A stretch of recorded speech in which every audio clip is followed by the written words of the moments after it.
stop throwing your hard-earned money away on expensive white tubs of collagen powder. Every single day, I see patients spending a small fortune, sometimes upwards of 50, 60, or even 70 pounds a month on supplements that promise to erase wrinkles, fix creaky knees, and restore the glow of youth. They take these powders religiously for months, stirring them into coffees and smoothies. Yet when I ask them if they see a genuine, tangible difference, the answer is almost always a hesitant, "I think so," or a flat, disappointed no. The truth is, most of those powders are little more than expensive dust. They're heavily processed, often unabsorbable, and quite frankly, you're paying for the glossy label, the influencer marketing budget, and the plastic tub, not the result inside.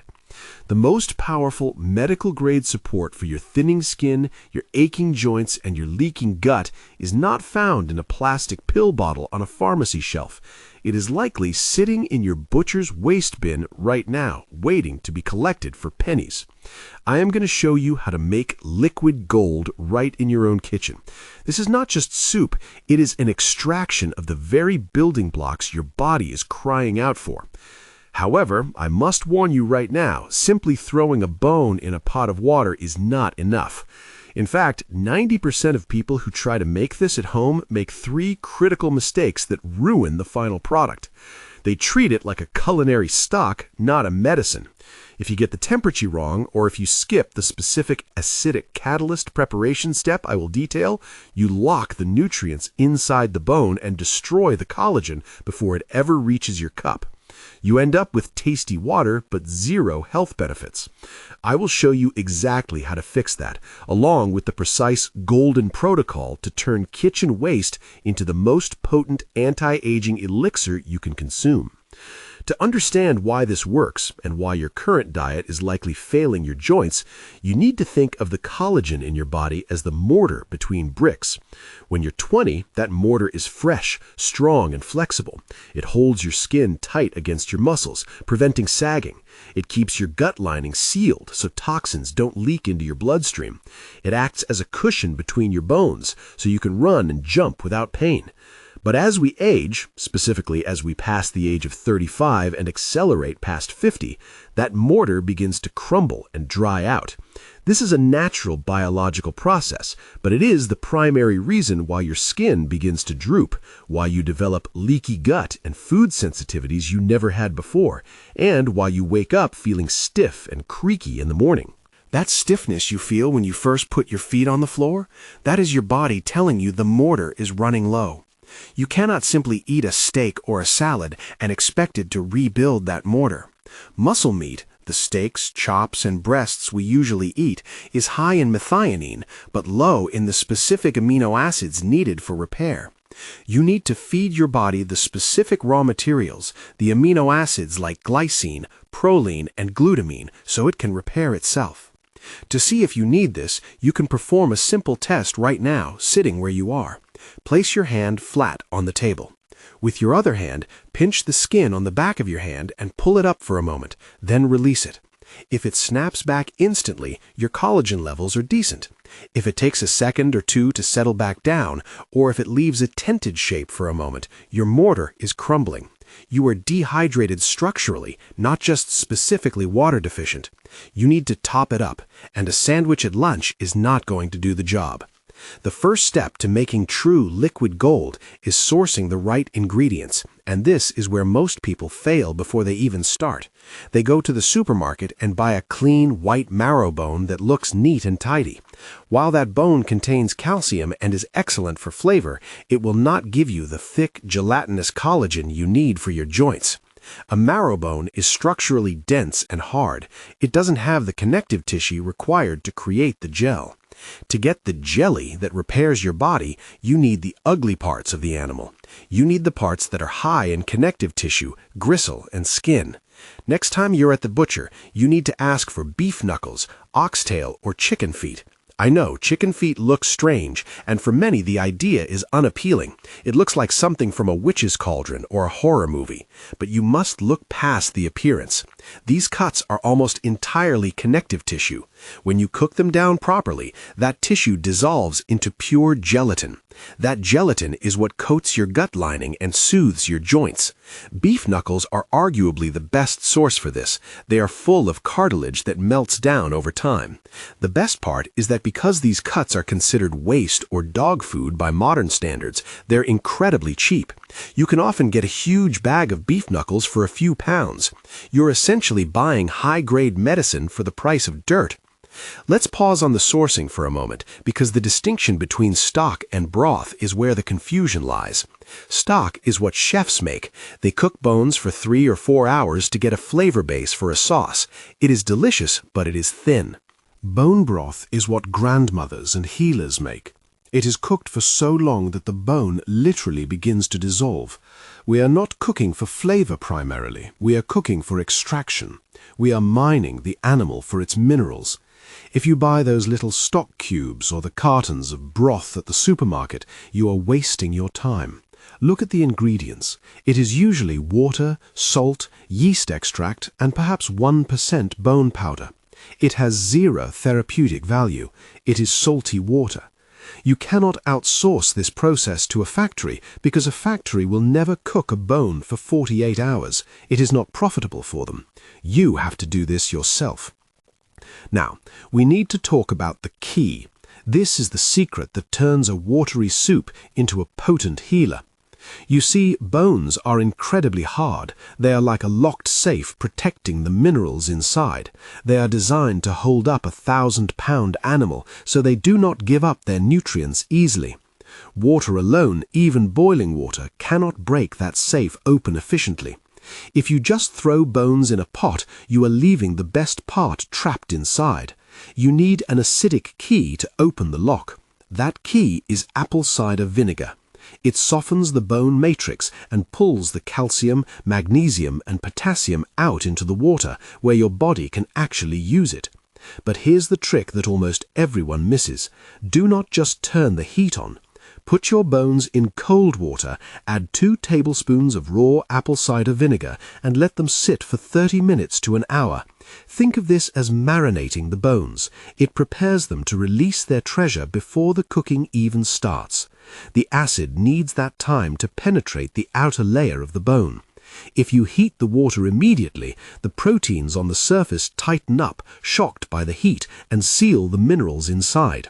You must give the vinegar a head start. Do not worry about the taste. The vinegar boils off completely during the long cooking process, and you won't detect it in your cup. This pre-soak is the difference between a mineral-rich elixir and a tasty tea. I want to pause here and ask you a question. How much are you currently spending on supplements for your joints or skin? Is it £20, $50, or are you relying on painkillers to get through the day? Leave me a comment below. I am genuinely curious to see how much money the supplement industry is draining us for products that don't work half as well as what I am describing. Once the soak is done, we have to fix the flavor. A common complaint I hear is, I tried bone broth, but it tasted like dirty dishwater. If it tastes bad, you won't drink it. The fix is simple. The roast rule.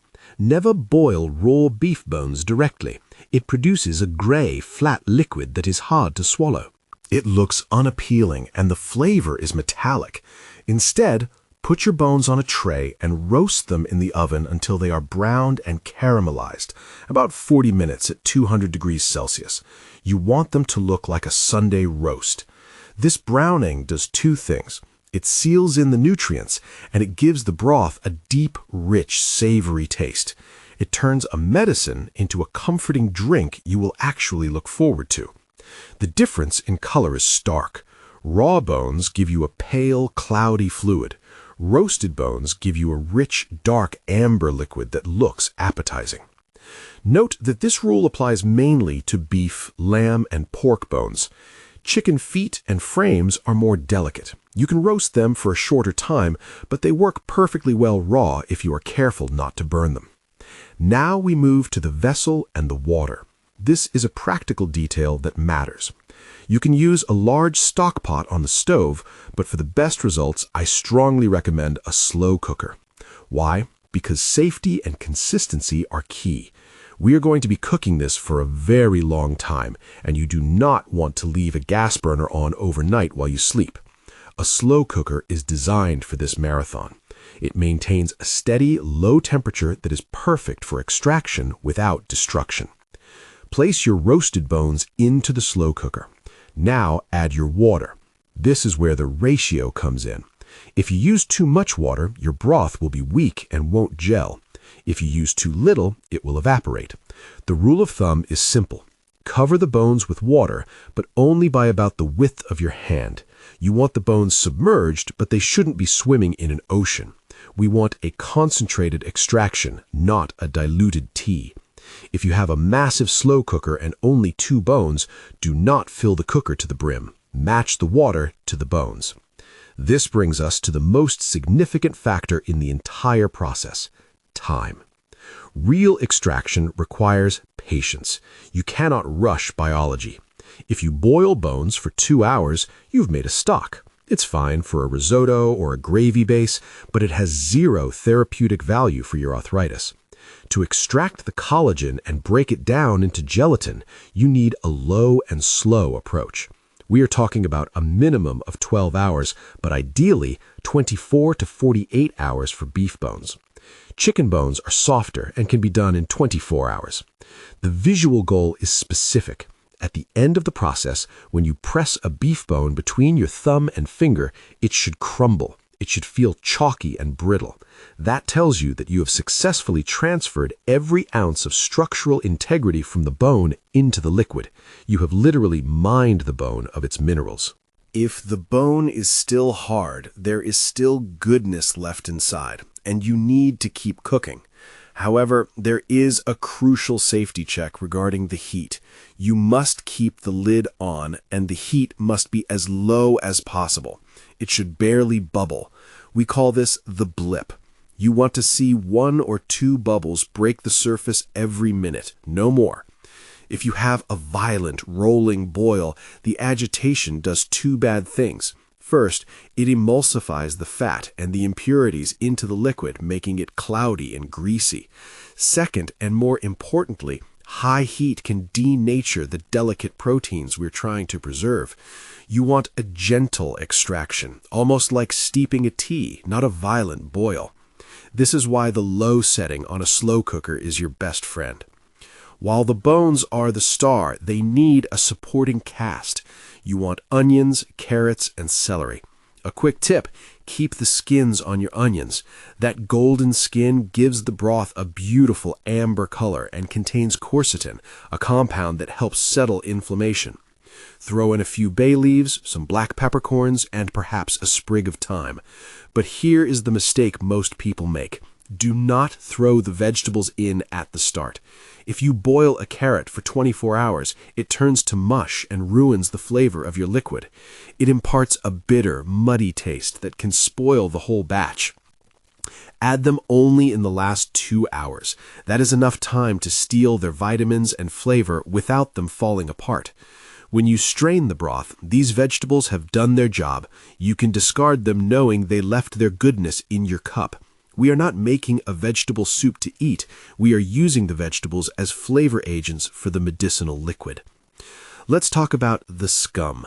During the first hour of cooking, especially if you didn't roast the bones perfectly, you might see a gray foam rising to the top. This is just impurities and blood proteins coagulating. It is not dangerous, but it can ruin the taste. Simply take a spoon and skim that foam off the top once or twice during the first hour. After that, it should stop appearing. If you're using a slow cooker and you're not around for the first hour, it's not the end of the world, but skimming gives you a cleaner, clearer broth. So, you have followed the steps. You soaked with the acidic key, you roasted for flavor, you simmered for a day. How do you know if you actually created liquid gold or just tasty water? You perform the Jiggle Test. This is the ultimate proof of quality. Strain your broth through a fine mesh sieve into a large bowl or glass jars. Discard the bones and vegetables. Now, let the liquid cool on the counter for a bit, then put it in the fridge overnight. In the morning, take it out and tilt the jar. If the liquid pours out like water, I'm sorry to say, but the extraction failed. It means the ratio of water to bones was too high, or you didn't cook it long enough to break down the connective tissue. It is still a healthy drink, but it is not the high-potency medicine we were aiming for. True bone broth, when cold, should look like stiff jelly. It should not pour, it should wobble. That wobble is the gelatin.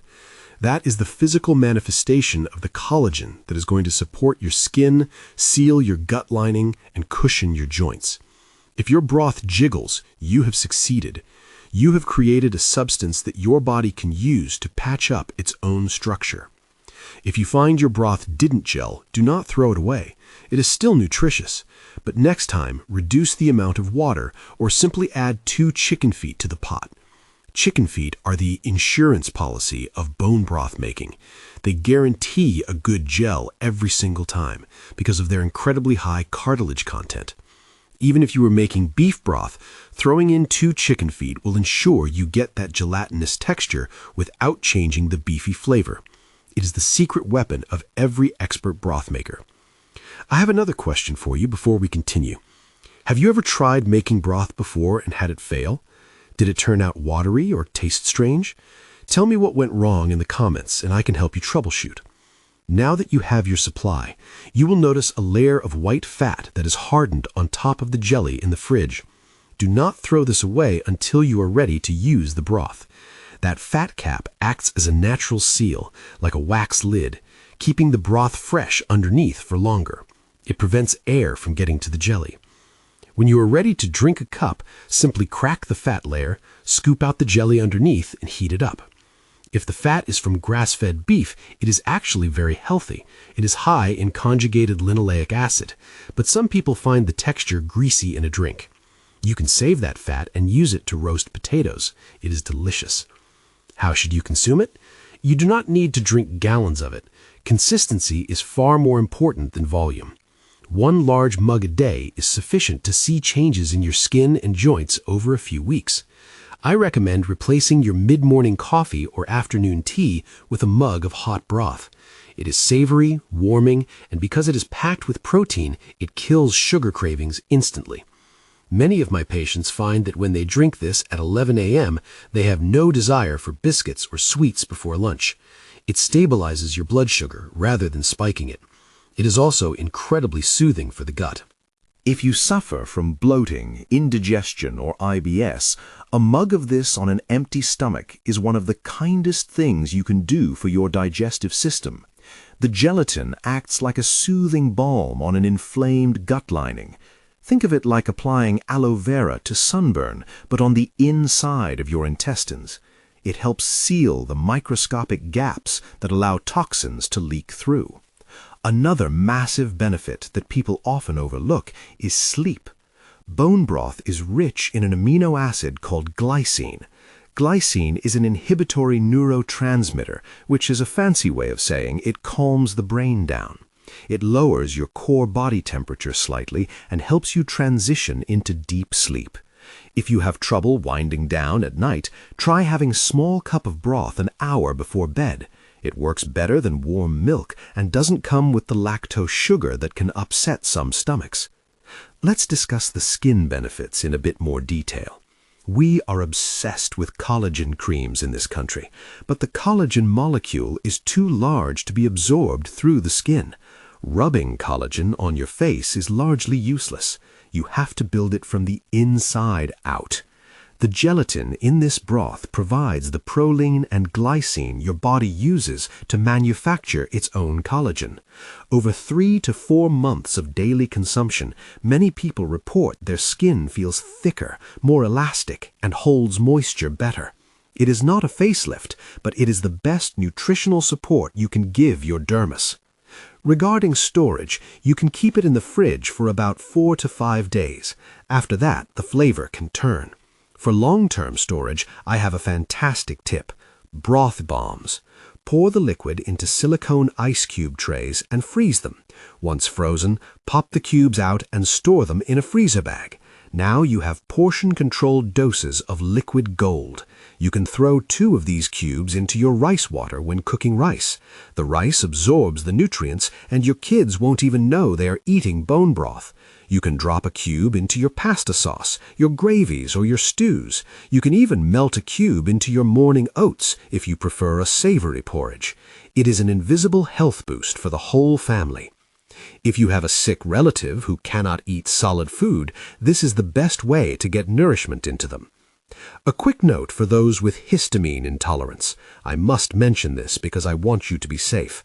If you have a diagnosed histamine intolerance or mast cell activation syndrome, long-cooked bone broth can be problematic.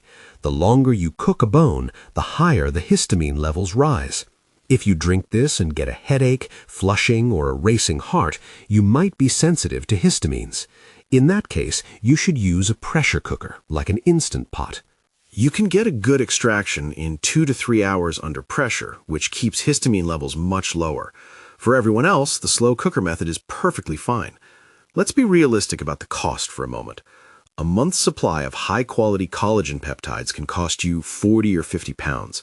A month's supply of homemade bone broth, if you are smart with your butcher, might cost you 5 pounds in bones and a bit of electricity.